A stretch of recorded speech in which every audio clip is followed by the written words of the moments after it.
gotta say, this is a real pretty gun. That handpiece is beautiful. That is beautiful, and the brushed stainless steel. That's a good looking gun.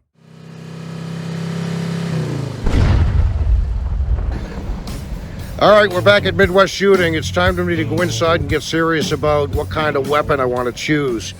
I'm with Adam from Midwest Shooting. You're one of the sales guys here, right? Yes, sir. And I think the object today, because I'm just starting, you saw how I shot last week. I think you scored my bottom results, as I remember. So I want to look at first handguns. Okay. And as a first-time buyer, what are the handguns you think I should be looking at? I'll trust your opinion for right now and show me around. So, first one I'll show you, it'll be a Springfield XD-9mm. I know you said you were looking for a full-size weapon. Striker fired. It's got a palm safety on it. That one does not have a manual safety. It does have a palm safety and a trigger safety right there. So right there we have a safety. So this won't fire unless it's seated properly in my hand. Correct. Yep. So, all right, so now we're at, I can read, 6-hour cabinet. Is that what we're going to look at now? Yep, so next one I'll show you will be one of the hammer-fired ones that I talked about earlier. This is a 6-hour 226 Legion. So for you. Legion? Yes, sir. Legion of Boom? Yeah. That one's a little bit different than the Springfield I showed you. Like I said, it's hammer-fired. As you can see, the hammer is exposed. Yeah, I'm going to show the hammer. So there's the hammer, which we didn't see on the other gun.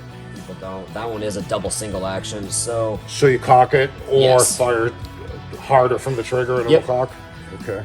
That one is a solid steel frame, so the recoil will be a little bit less on that one compared to a polymer one like the Springfield was as well. What was the last one? Polymer framed. So the recoil will be more on this? Less. Less on this? Yep. Because it's more mass? Yes. Heavier Okay. the gun, the less the recoil. Okay.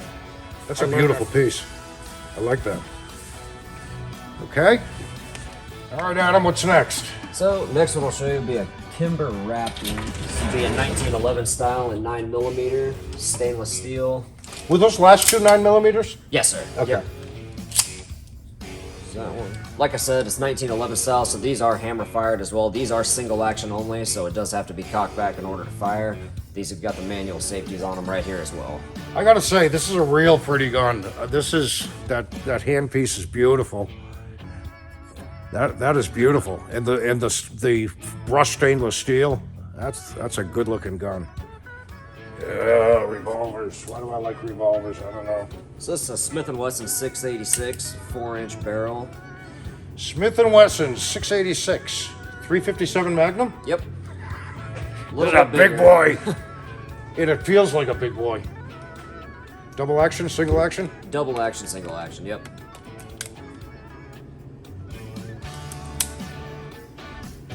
Yeah, that's beautiful. I mean, you can sense the bigger size barrel too because of the bigger bullet, right? Yeah.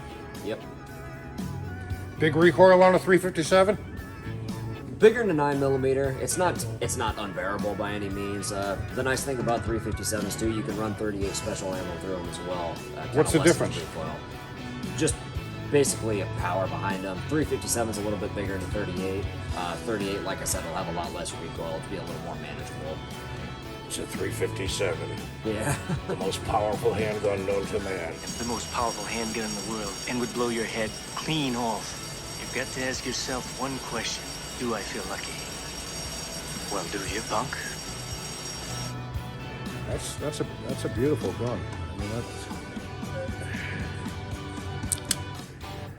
I mean, it's everything you think about a revolver. That's a beauty. All right, Adam. So I'm looking at the case, and I see a gun that I see in a lot of movies, especially the old like gangster movies. The snub-nosed revolver. So this is a Smith & Wesson 442. It's commonly known as like the airweight. Like you said, it is a snub-nosed revolver. These ones are double action only, so there is no exposed hammer. There's no hammer. There's no hammer time. All right, so you don't have to cock it. It's just a single action. Double action. Double action. Yep. Those ones do have a little smaller cylinders. You can see they do only hold 5 shots as compared to 6. I know you said you were looking for a target gun. I would not recommend that one. Just Why? because it's a little bit smaller, as you can obviously tell. It's light. Right, yeah, that is the other thing, is lightweight. Lightweight gun, the recoil is not very much fun on it, to be honest with you. Break my nose. Yeah. 38. 38 special.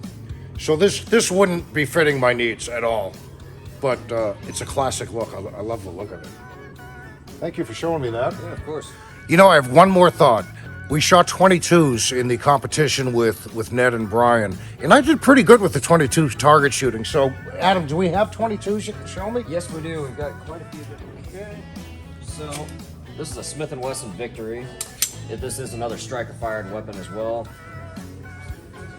This has a whole different look from all the guns we've handled today.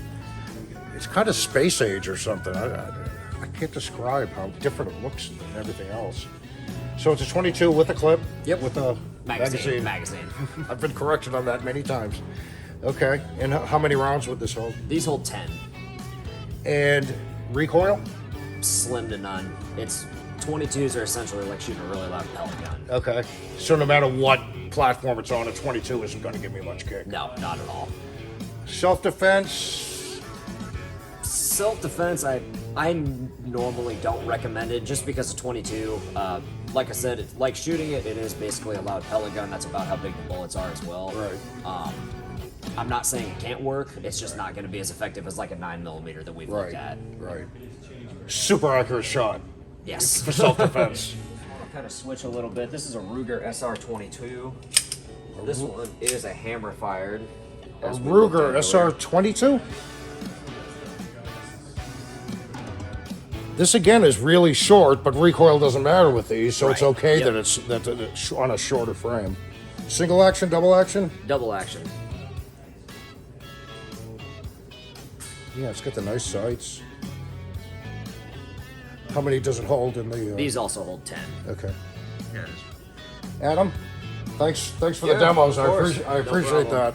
If I were buying today and you had to make one recommendation, what would you recommend? If you're just looking for a target pistol, usually I'd honestly recommend one of the 22s, depending on how much experience you have. Starter pistols, 22s are great ones. Otherwise, the 9mm 1911s, those are also good guns. Kind of the same concept as 22, solid steel frames, minimal recoil. They're very accurate as well. So maybe I'm looking at a 22. I think next week we'll look at long guns and see maybe if I'm missing the long gun train. I don't know yet. I haven't handled them too much, so next week we'll take a look at long guns. Thanks for tuning in. Leave a comment below, and we'll see what happens.